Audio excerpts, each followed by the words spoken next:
Hello viewers, welcome to my channel. Today's my video is about the April Fool. अप्रैल लातीनी ज़ुबान के लफ्ज़ अप्रैल या अप्रैल से माखूज़ है, जिसका मतलब है फूलों का खुलना, कोंपलें फूटना। कदीम रोमी कौम मौसम बहार की आमद पर शराब के देवता की परस्तिश करती और उसे खुश करने के लिए लोग शराब पीकर ऊट पटांग हरकतें करने के लिए झूठ का सहारा लेते हैं। यह झूठ रफ्ता रफ्ता अप्रैल फूल का एक अहम हिस्सा बल्कि गालिब हिस्सा बन गया। इंसाइक्लोपीडिया इंटरनेशनल के मुताबिक मगरबी ममालिक में 1 अप्रैल को अमली मजाक का दिन करार दिया जाता है। इस दिन हर तरह की नाजेबा हरकत की छूट होती है और झूठे मजाक का सहारा लेकर लोगों को बेवकूफ़ बनाया जाता है। अफसोस सद अफसोस, ये फ़जूल और फूल रस्म मुस्लिम मुआशरे का एक और लाजिम हिस्सा बन चुकी है और मुसलमान अपने ही मुसलमान बहन भाइयों की तबाही और बर्बादी पर खुशी का दिन मनाते हैं और अपने ही मुसलमान बहन भाइयों को फूल बना बना कर उनको मुसीबत और परेशानी में डालते हैं। अप्रैल फूल की दर्दनाक हकीकत। जब ईसाई अफवाज ने स्पेन को फ़तह किया तो उस वक़्त स्पेन की ज़मीन पर मुसलमानों का इतना खून बहाया गया कि फ़ातिह फ़ौज के घोड़े जब गलियों से गुज़रते थे तो उनकी टांगें घुटनों तक मुसलमानों के खून में डूबी हुई होती थी।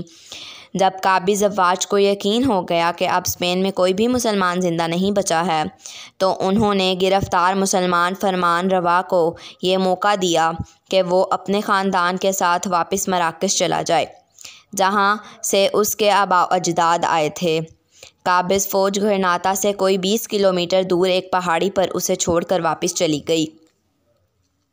जब ईसाई अफवाज मुसलमान हुक्मरानों को अपने मुल्क से निकाल चुकी तो फिर हुकूमती जासूस गली गली घूमते रहे कि कोई मुसलमान नज़र आए तो उसे शहीद कर दिया जाए। जो मुसलमान ज़िंदा बच गए वो अपने इलाके छोड़कर दूसरे इलाकों में जा बसे और वहाँ जाकर अपने गलों में सलेबें डाल लीं और ईसाई नाम रख लिए। अब बज़ाहिर स्पेन में कोई भी मुसलमान नज़र नहीं आ रहा था, मगर अब भी ईसाइयों को यकीन था कि सारे मुसलमान कत्ल नहीं हुए, कुछ छुप कर और अपनी शनाख्त छुपा कर ज़िंदा हैं। अब मुसलमानों को बाहर निकालने की तरकीब सोची जाने लगी और फिर एक मंसूबा बनाया गया। पूरे मुल्क में ऐलान हुआ कि 1 अप्रैल को तमाम मुसलमान गरनाता में इकट्ठे हो जाएं ताकि उन्हें उन ममालिक में भेज दिया जाए वो जाना चाहें।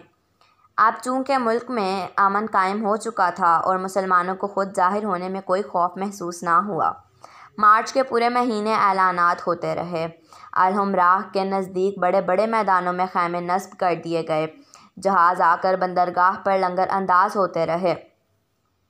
मुसलमानों को हर तरीके से यकीन दिलाया गया था कि उन्हें कुछ नहीं कहा जाएगा। जब मुसलमानों को यकीन हो गया कि अब हमारे साथ कुछ नहीं होगा तो वो सब गरनाता में इकट्ठे होना शुरू हुए।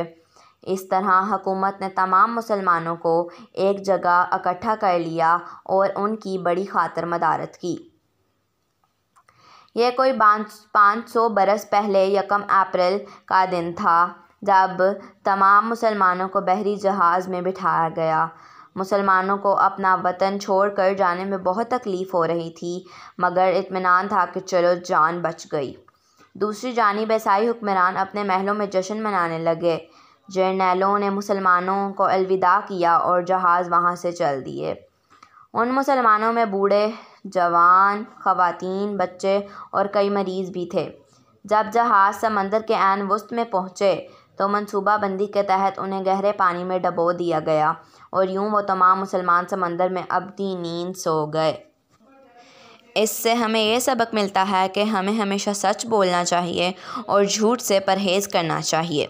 मज़ीद अच्छी वीडियोज़ के लिए चैनल सब्सक्राइब करें और दोस्तों के साथ शेयर करें। अल्लाह हाफ़िज़।